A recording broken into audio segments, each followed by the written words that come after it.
All right. Hey, everyone. Happy Tuesday. Thank you so much for joining us today. If you are watching right now, make sure you go ahead and type in hashtag replay in the comments so that we know that you are watching. And as you guys are popping on, go ahead and make sure to tag your business in the comments, tag your location, let us know where you're coming from. This is your time to get your shameless plug on.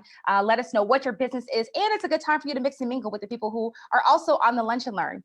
So of course, we've got another exciting Lunch and Learn for you today. But first, let me introduce myself. My name is Stephanie Rollins. I'm one of the executive coaches for the TSP Mastermind. Shout out to them. And super excited to be here with you guys today because we've actually got something it's not too out of the box, but we've got a very interesting story to share with you today. And the person that I'm about to introduce is by far one of the most kind, one of the most bubbly, one of the most charismatic people I've ever met. So very excited to bring her to the TSP stage today. So as you can see, our topic today is going to be how I built my 7-figure childcare business. We've got Brandy Woods with us today, and let me just go ahead and introduce her really quick. Brandy Woods Smith is a charismatic and passionate educator, entrepreneur, speaker, author, and consultant. She is known as a thought leader, change agent, community developer, and to many, she is hailed the Millionaire Midwife. After serving the public school system for 13 years, Woods opened Imagine Me Academy in 2013 and now has multiple locations. In her quest to help other aspiring entrepreneurs achieve success, she founded Powerhouses United. Powerhouses United is a business incubator designed to give education, resources, and profit-producing strategies to business owners. The Childcare Millionaires Association is the fastest growing division of Powerhouses United, helping hundreds of childcare owners achieve optimal success. Believe big, expect big, and do big is the mantra that she lives by. Woods says, although big is not the most eloquent word, it gets the vision across clearly. With belief in my heart, the work of my hands, and the words of my mouth, I will accomplish what I am commissioned to do: motivate, educate, and produce. Brandy, that was such like a robust bio. Thank you so much for being with us today. Well, thank you. Thank you for having me. I'm so excited. I could barely contain myself because I absolutely love inspiring people. So you read that bio so good. I was like, he's good. I had to. With all of that, like you can't be lackluster with that. So you're bringing it to the table, and we truly appreciate you joining us today. So today we're going to be talking about how you built your 7-figure childcare business. You mentioned in your bio that you started Imagine Me Academy in 2013, and now you have multiple locations. How did that come about? I really want to know, like, if you can kind of just give everybody, we're going to kind of get into this a bit more, but if you can kind of give everybody one nugget around how you scaled your 7-figure business, what would it be? Well, definitely it was a lot of perseverance because as we talk about my story, you're going to see it wasn't like a glorious start. I didn't have like a rich uncle drop a few millions in my lap. So it was really about persevering and not stopping and keeping momentum. Awesome. And that's definitely something that's key. I feel like a lot of entrepreneurs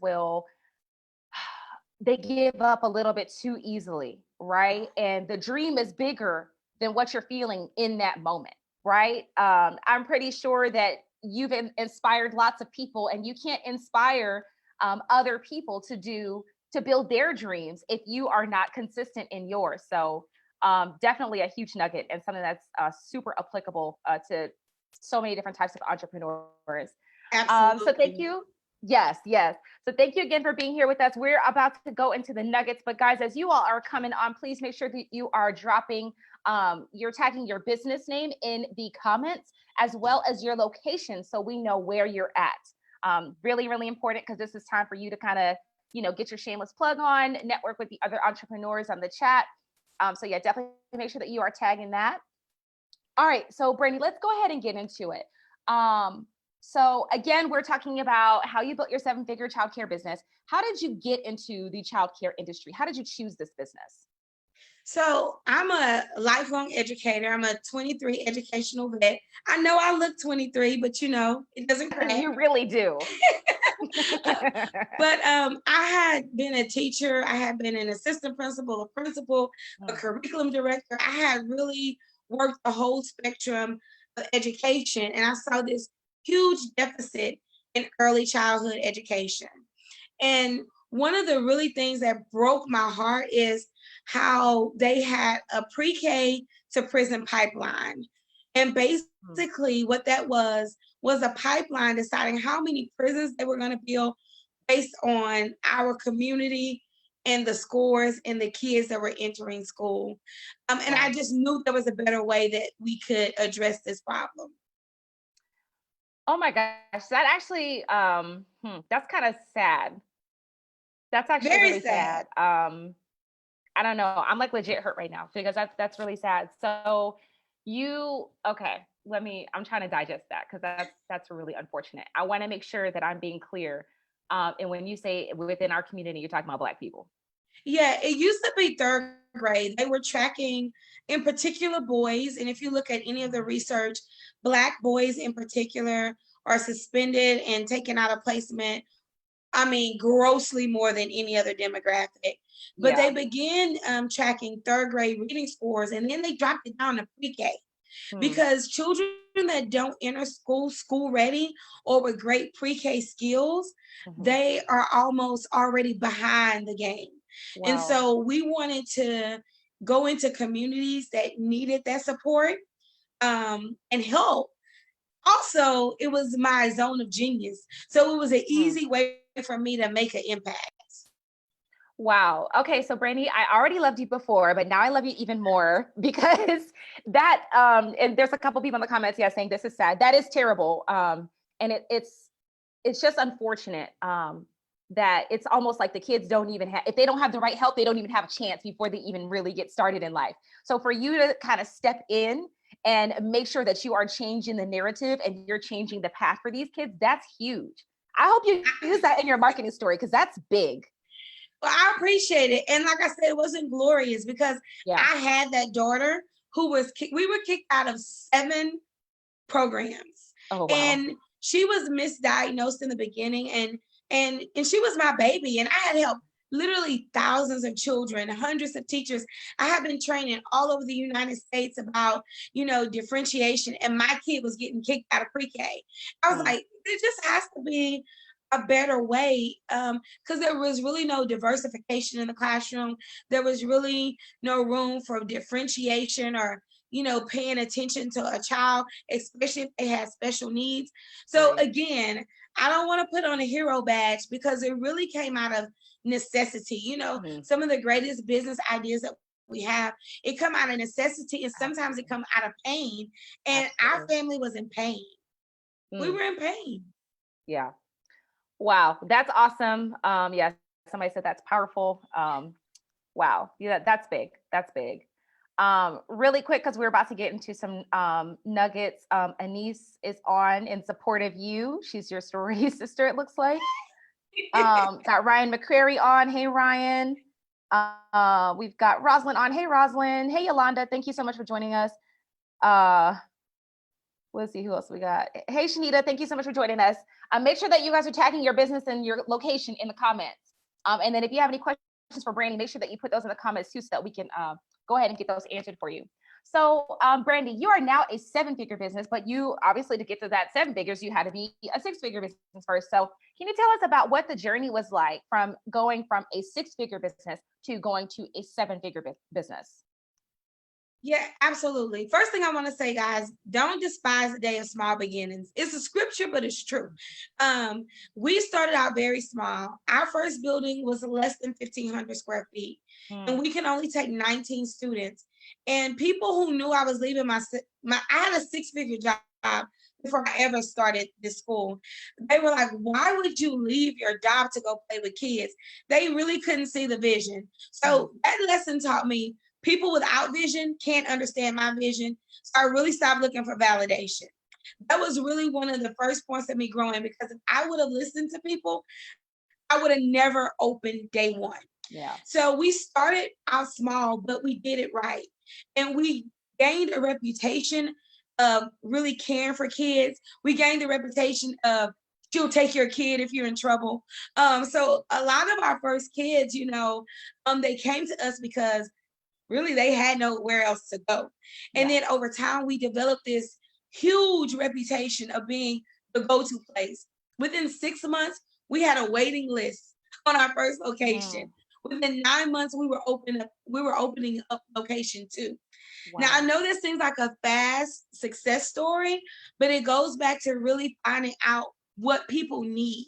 So I know some of you are like, well, I'm not in childcare, I'm not in education, but there's something in you that someone needs, and that is your 7-figure ticket. Yeah, I think that's a great point to mention, because a lot of people will see, like, when we're talking about childcare, oh, well, that doesn't apply to me. No, the same business principles really apply to every business. It doesn't matter what it is. The same things that are going to get you from 6 figures to 7 figures, that applies across the board. So yeah, thank you so much for pointing that out.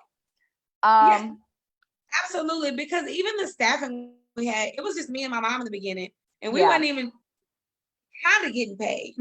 But over time, as we develop systems to make us grow, everybody got paid. Yeah.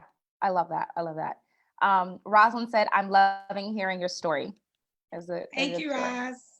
Hey, Chanel, thank you for joining us. Make sure you guys are tagging your business name and location down in the comments. Let's get into, so you just said you had opened up your second location within that 9 months. How many locations do you have right now currently? We have 3. And currently on the scouts for number 4. Awesome. So what lessons can you give us about running multiple locations? What does it take? Give us some of your nuggets, some of your success nuggets, so that the group can kind of benefit from that. Absolutely. And I talk about this a lot in my book. One is just time management, just not wasting time. I have a chapter in my book. It's called Time Waits on No Man. And it's basically like making sure that you use, I don't know if that's 8 hours for you, 4 hours if you're working 6 to 10 after your full-time job. I don't know what that span is for you, but you have to make sure that you're protecting your time and you're using it wisely. Just one thing helped me. I started packing my car at night. Like, I started taking out my clothes on Sunday. I learned how to win the week. That way, when the week got tough, it didn't defeat me. So time management, I'm going to say for anybody, is your biggest thing. We spend a lot of time complaining, talking on the phone, scrolling on Facebook. If we could kind of put all of that time together and use it more productive, I guarantee you're going to see gains in your productivity, in your business. You're going to see those gains. I love that. And I like that you said you learned how to win the week. Yes. Because I know, I'll speak for myself. In my house, it's always rush, because we are like waiting until the last minute to do stuff. So, and we talk about it all the time, like, oh, we're going to start this weekend. We're going to start pulling out all of our stuff on Sunday. Literally never happens. But that's a good way to look at it. You have to win the week. I like that. Yes. And we have a big family. We have a blended family of 6. We have 6 kiddos and a grandbaby. And then we have 24 employees, and we take care of over 200 students. So you can't just like do everything on your feet when so many people depend on you. Right. I love that. And I think another thing, and Brandy, I want you to kind of piggyback on this about one thing that I know a lot of entrepreneurs do is they focus on things that they shouldn't be focusing on, but they think they need to focus on. What do you think about that? What do you think entrepreneurs should kind of be focusing on during the week? Okay, so this is a very loaded question. Depending on where you are in your business, I know you're going to say, well, I don't have these people, but I'm going to really impress upon you that you should not be doing any job that is a minimum wage job. So what do I mean by that? Now, I'm not against minimum wage, and I think every worker out there who's making a living on minimum wage, but as an owner of a company, you should not be answering the phone. I mean, you should not be cleaning the building. I don't think you should necessarily be sending out every correspondence. There are things that you should be doing that generates revenue in your business. This was a big game changer for me. I spent the first 4 years working in my business. Like, I had a role in my business. I I was like, Yeah. that is my role. Couldn't move around, could barely leave the building. The game changer for me is when I started working on my business, when I started to find ways to bring in new revenue, to bring in new students, to have systems, to train employees to do some of the tasks that only I knew to do. That freed me up to literally grow the business. I love that. I love that. And I just thank you for going into that and sharing those nuggets. But I wanted to, I'm glad you did. And I'm glad I asked because I hear that often, you know, oh, I'm working on my website, or, oh, I'm working on this, or, oh, I'm working on that. If it's not a task that's directly making you money, then you need to probably outsource it. Or I have another philosophy too for me, because, you know, I'm a coach for team ascension and team expansion. Yes. What I say is, if it takes you more than 20 minutes to figure it out, move on to something else, or reach out to me for help. Because if it's something that shouldn't be taking that long, we got to figure out like another solution to kind of get it done. But there's other things that we definitely got to work on. So yeah, huge points. Hey, Linda, I see you're on. Hey, Beverly, I see Yolanda of Two Sisters Network is on. She's from Philly. Awesome.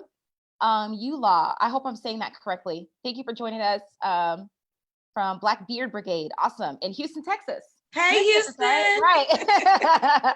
Yes. I love it. All right.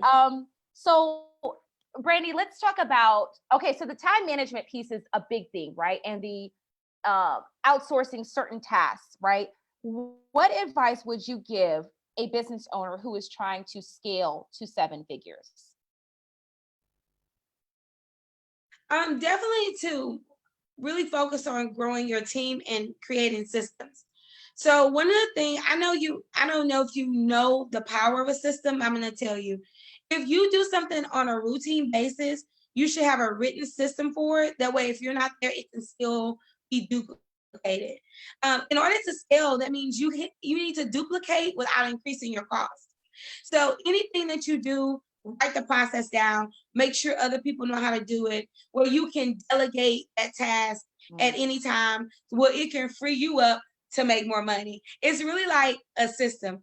You figure out how to do that task, you create a system for it, you delegate it so you can make more money. Yeah. Then you go to the next task, you create a system. When you do that, you put yourself in a systematic way of generating more and more revenue easier. So a system just take the guesswork out for the people that you're training, because you really want fidelity across your company. Any school I open, I want them to have the same love, the same greeting. I want them to have the same newsletters, the same parent communication. I don't want them to say, oh, school number 20 is not like school number 1, because there will be a school number 20. So I would say create systems so you can grow healthy. Because there's 2 types of growth. There's growth that's healthy and sustainable, and then there's growth that is not sustainable, and it can literally crush you because you don't have any system to actually acquire and to take the business that you're gaining. I love it. Such great, just really good advice, really good, solid advice. And again, if you missed it, Brandy said earlier, it really doesn't matter what type of business that you're in, these same thought processes still apply. So just because we were talking about Brandy's childcare business does not mean that this does not apply to your business. This definitely applies to your business. So if you are trying to scale to 7 figures, this is something that you need to be paying attention to. All right, Brandy. So we've kind of wrapped up some of the main nuggets. If you could kind of, actually, while I'm asking this, guys, if you have any questions for Brandy, please go ahead and type them down in the chat. Yep, drop them in the chat so that we can go ahead and get them answered. Yes, please. So Brandy, while we're waiting on a couple of questions to come in, if you could just kind of do, we kind of asked a lot of, this isn't like a typical lunch and learn where we have like, you know, X tips for this or X steps for that. So if you can kind of just like wrap everything up in a nutshell, right? If you could start again for the people who are just joining us, tell us a little bit about your story. What does it take to get from 6 to 7 figures? What does it take to run multiple locations? And then also just kind of going back to your point about what it takes to actually get to that 7-figure mark.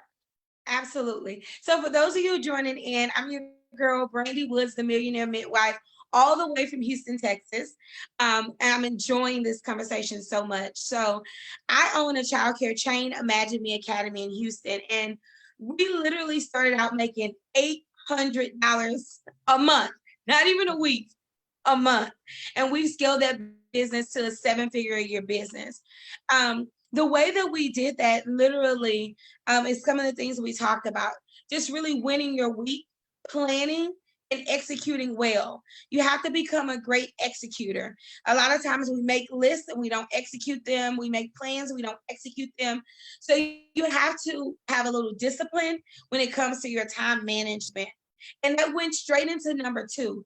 And that was making sure you create systems and you delegate tasks that you absolutely should not be doing. Let me give you a little hint of how you know that you shouldn't be doing a task. If it's a struggle to you, you need to hire someone.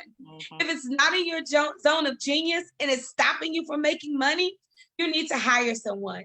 If you know how to do it, but it's taking way too much of your time, you need to train someone on your team, because your job is to work on your business and not work in your business.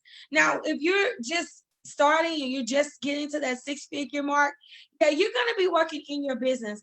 But as soon as you can duplicate that task, you need to give it to someone else so you can go on to the bigger and the better thing, and that's bringing revenue inside of your business.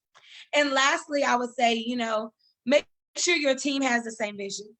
I know we didn't really get to talk a lot about this a minute ago, Stephanie, but one of the things that almost destroyed me in the beginning, and sometimes people don't talk about this, is having people on my team that was not holding up the standards of my business. It did not give my parents the same smile and love. So anyone on your team, they're either growing your business or destroying your business. Identify them early. And if they are destroying your business, you need to hire slow and fire fast. Get them out of your company before they literally destroy what you're building. Your team is everything. They represent you when you're not there. And that's what they make people feel a certain way. So you have to make sure that your team emulates the core values of your company. Should I keep going, Stephanie? Are there any questions? Yeah, someone said, Gia said your zone of genius. Basically, your zone of genius is what you do well. There are some things that people probably ask you to do all the time because you do those things well. And if you're not sure what business you should have, or if you're not sure like what your zone of genius will literally call business unto you. Your zone of genius will help you decide what you're best at. And what you're best at is what's going to, in the end, generate a revenue for you in your business. So and I just want to say this, I don't know what industry you're in, and if you guys will drop your industry below, there's so many ways that you can get help for your industry. Sometimes that's tapping in, to groups like Traffic Sales Profit. And sometimes, you have to join groups that are industry specific so you can see some of the norms if you're having problem creating a certain system within your business. But cultivating those relationships with people in your industry, they're going to push you a little further along because they're going to help you know the industry standard for your industry and how you can get things going. Is there anyone that have a question on the line? Yes, absolutely. Absolutely. So I shared it in the beginning how we kind of had to use the passion of that pre-K to prison pipeline. It was one of our passions in our business. And sometimes what you're doing in your business is connected to a passion. I think about Honey Pot and how everyone is really rallying behind what she's doing. But I promise you, if you go back to the beginning of her story, it started from a passion, right? It started from something that happened that was a passion for her to want to create such a valuable product. So your zone of genius can bring you that way, or it could be your passion. These things are designed to bring you revenue, to bring you profits in your business. And so I never want you to think because it's a passion product or something, because it's something that is close to you, that it's not valuable to the market. So make sure that when you're going based on your zone of genius or your passion, that you know that there is a way to monetize it. I see Stephanie back on the line. That's yes, I'm back. I'm back. Had a little technical difficulty, but I'm back. But thank you for keep going. I sent you a Facebook message. I don't know if you saw it, but thank you so much for doing that. Appreciate No problem. it. Yeah. So what did I miss? I have a question for you, and there's a couple of questions in the comments too, but I wanted to ask you a specific question. So what did I miss? We just went over the things that I felt like were important: the time management, the team, and making sure your team is following your company values and missions, because they emulate you. Yeah. So that's kind of what we talked about while you were away. Okay, awesome. So the question that I wanted to ask you, because I'm pretty sure that a lot of people feel this way, is what do you do? Because I know that you're busy, but you always have such an upbeat and positive attitude. What do you do when you don't feel like doing anything? When you're just too busy, maybe you're a little overwhelmed. What do you do so that you can kind of get back in that groove and get that momentum going again? Well, it's really about discipline, right? Because we don't want to do certain things, but we have to. Yeah. Like literally, I'm working on 90 minutes of sleep, but that doesn't mean that I have the right not to show up, because people are dependent on me to show up. So it's really one about discipline. But the second thing was a life lesson. It's about protecting my energy. I have a motto, Stephanie, and it's called no access without honor. This means that I really restrict access to me with people who don't really honor what I do. They don't honor my time. They show up late. They waste my time. They always want to pick my brain, but they never show up when it's time to show up. I run away from negative Nancy's. I don't care if they're a family member. I will see you at the family reunion. When I'm getting my chicken plate, you get your chicken plate, but we're not hanging out. At all costs, I protect my energy, because that's one of the only things that we have. We have a finite amount of time and a finite amount of energy. How I use the time and energy is very precious to me. I love that. So important. Again, sometimes we kind of get dragged into other people's negativity and other people's antics and their shenanigans, and that's a big one. That's definitely a big one. Yes, and your emergency is not my emergency. Like, yes. I had to oh my goodness, yes. that. Like, even my kids, oh mom, I forgot my lunch today. Okay, but your emergency is not my emergency. I'm gonna do whatever I can to help you. But and even teaching your family, you have to teach people how to treat you. Yeah. And this is one of the main things I'm telling you: to take your time and energy so you can show up in a way that you can be proud of your own self. I love that. Definitely got to put yourself first, because you can't pour into other people if you can't pour into yourself. You can't pour from an empty cup. So no, I love it. Okay, let's go to a couple of questions that we've got in the comments. I'm trying to get my scroll back because I was right on the questions and then my computer went a little haywire. Okay, so let's see. Rosalind said, what are your various income streams, or what are your various revenue streams? Okay, so Roz getting all in my business. Y'all ready? And I've really constricted down to a niche. So I do have the childcare centers, which is my biggest revenue stream. But I also help people who want to own their own childcare center, or that own their own childcare center, and they really need help making it profitable and scaling it up. So I run a group called Childcare Millionaires Association, and we help childcare owners be profitable, have systems, make sure they have great curriculum. So those are two streams of income. We also have a little real estate. We have residential real estate. And so we are landlords in such a way. And those are my three main streams of income. Oh, that's not true.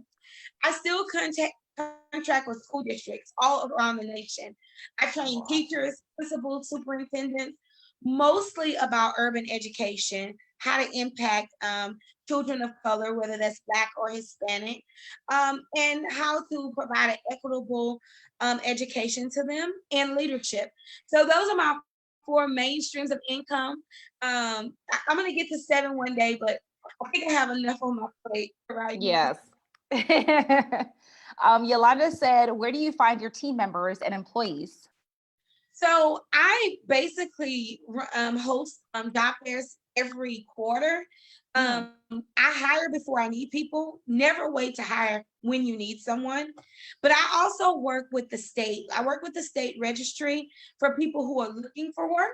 I also work with junior colleges and colleges for people who are pursuing a degree in education or business, because our directors need to be more business minded. And then the best employees comes from referrals.